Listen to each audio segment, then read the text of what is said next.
This is a message for the WNBA. Do you realize that what you have in Caitlin Clark, you're allowing her to get beaten up on the regular during games, flagrant fouls, people trying to take her eye out. That's happened a couple different times last year and this year. There is one thing, no doubt, that's about to happen. The WNBA teams that move their games, this is about to be catastrophic for them. The Fever games are down 53% without Caitlin Clark. The moment we all feared has arrived. Caitlin Clark, the WNBA's golden ticket, the reason arenas are packed and TVs are on, is officially out. The Indiana Fever confirmed it. A groin strain, sidelined indefinitely. But here's where it gets messy. The WNBA, which has built its entire marketing engine around Caitlin, is now scrambling. Fans are furious. Sponsors are panicking. And behind closed doors, league executives are probably sweating bullets. But of course, none of this would have happened if the league had done its job, if refs had protected her, if coaches had used common sense, if rival players weren't treating her like target practice. Now the face of the league is in street clothes, and the WNBA's worst nightmare just became reality. So here's the question. If your entire league depends on one player, what happens when that player falls? Let's find out. Caitlin Clark's groin injury is the WNBA's version of DEFCON 1. Fans saw it coming. The leg wraps, the grimaces, the sudden drop-off in her signature logo threes. The writing was on the wall, yet somehow everyone, coaches, refs, and league officials, ignored it. Until now. The Fever confirmed Caitlin is officially out for at least 2 weeks. But the panic isn't about her missing a couple games. It's about what happens without her. Remember when she missed time earlier this season? Whether some fans like it or not, it was proven the last time that she was out with injury that the WNBA does better when she is on the court. The WNBA ratings across the league dropped by over 50% when Caitlin Clark was out with injury. Ratings didn't just dip, they nosedived. A whopping 50% drop in viewership. Half the league's audience evaporated like water on hot asphalt. And now it's happening again. The Fever's star player is in pain. The WNBA's cash cow is in trouble.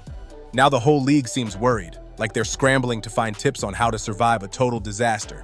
It's got everyone buzzing about what could happen next that might flip everything upside down. But first, like this video if you think the refs are unfair to the Fever, comment if you disagree, and don't forget to subscribe. Let's talk about how we got here. This wasn't an accident. This wasn't fate. It was negligence dressed up as letting them play. Caitlin Clark's injury traces back to one specific jaw-dropping moment, the Liberty game.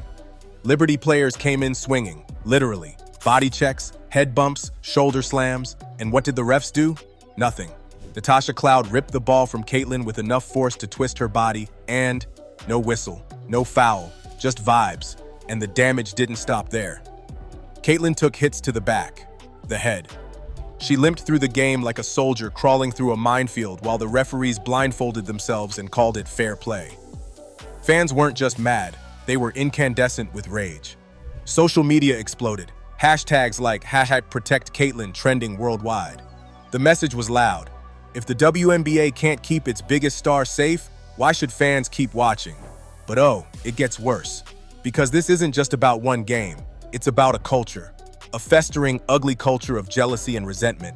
Let's be honest, Caitlin Clark doesn't just have fans, she has haters. Whole teams of them.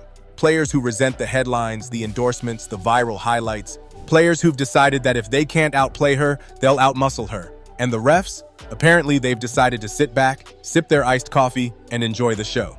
Physicality has morphed into open season assault. JC Sheldon grabbed Caitlin's arm like she was trying to rip it off for a souvenir. Body checks so brutal they'd be flagged in hockey. Even the Fever's own coach, Stephanie White. It's going to look a little bit different without Didi, just because of our spacing, because of our timing. We don't have to reinvent from a lineup standpoint. I just think we have to focus on utilizing our players in a different way. Is catching heat for throwing Caitlin back onto the court with 16 seconds left in a game they were winning. 16 seconds, up by 8. Why was she even out there? Fans are screaming the answer. Because nobody's protecting her. Not the refs, not the league, not even her own bench. Before we go deeper, let me know in the comment, was Caitlin targeted or just playing tough basketball? Hit that like button if you think she deserves way more protection, and make sure you're subscribed, because trust me, this chaos is far from over. Let's not sugarcoat it. The The WNBA is Caitlin Clark right now. Plain and simple. Her debut shattered records. Her games are the main event. And when she's out, the numbers nosedive harder than a reality star's dignity after a canceled spinoff. Think about it. The WNBA banking on Caitlin Clark is like Netflix banking on Stranger Things. Excellent passing season as well. Her assist numbers. Oh no, Caitlin Clark has yet. So Ryan Howard picks up the foul. Pressure she had on her shoulders coming into the ankle roll one more time, right? That's rookie seasons in WNBA history. Now imagine Netflix drops the new season, but oh wait, no 11, no main character, just side plots about background extras gardening. That's what the WNBA looks like without Caitlin on the court. Sponsors start ghosting, fans start ghosting, even highlight reels start looking like glorified intramural games. The brutal truth? Nobody's paying to see a Caitlin-less fever. And worse, this isn't just a fever problem, it's a league collapse problem. They're down 50% overall since Caitlin Clark exited with the quadricep injury. The Fever games are down 53% without Caitlin Clark. Do you think the denial is over as it relates from these women that, oh yeah, it's Angel Reese and the league is up as a whole and it's Caitlin and Angel that have done this? The entire WNBA is suddenly realizing that hitching their entire wagon to one star means the moment that star limps off the court, the wagon tips straight into a ditch. Now let's talk about the fan rebellion. Because it's not simmering, it's boiling. Fans aren't just disappointed, they are livid. Outrage is spilling across TikTok, Twitter, and Reddit threads with headlines like, "The WNBA failed Caitlin Clark," and "This league doesn't deserve her." But for some reason, the WNBA doesn't want to protect Caitlin Clark, and I don't quite understand why. Now, I'm going to talk about this more in an upcoming episode of the Pro Zone Show, because I have some theories and other people have put in their opinions. But you're not making a lot of money without Clark. You lost 50% of your viewership when she was out with a quad injury. Do you want her to get injured again? Your ticket sales plummeted. They went from, $89 a game, like $25 a game for certain games when Clark was out.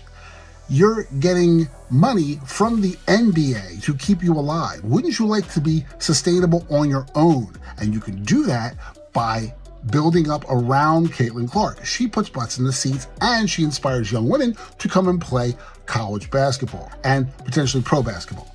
You're not doing the right thing here. You're making dumb mistakes and I don't know why, but I'm going to find out in more detail. I have theories, as do others. We'll talk about that on the next Pro Zone. People are calling for boycotts, not just of games, but of WNBA merch, sponsors, and even broadcasts. One viral comment summed it up. If the league won't protect its stars, why should I fund their negligence? The dominoes are falling. Casual fans, gone. Sponsors, nervously dialing their legal departments. And the league? Oh, the league is doing its best impression of the "this is fine" meme while the house burns down. And here's the kicker. It's CBA negotiation year. The WNBA was supposed to walk into those meetings with record-breaking viewership, leverage, and momentum. Now, they're walking in with their biggest star in street clothes and their fan base ready to riot. Here's a tough question that nobody at league headquarters wants to face. What if Caitlin doesn't come back anytime soon? Or even worse, what if this injury turns out to be a big deal for her career? ACL tears, hip problems, these are real risks that athletes and doctors know all too well. It's not just being paranoid, it's a reality check.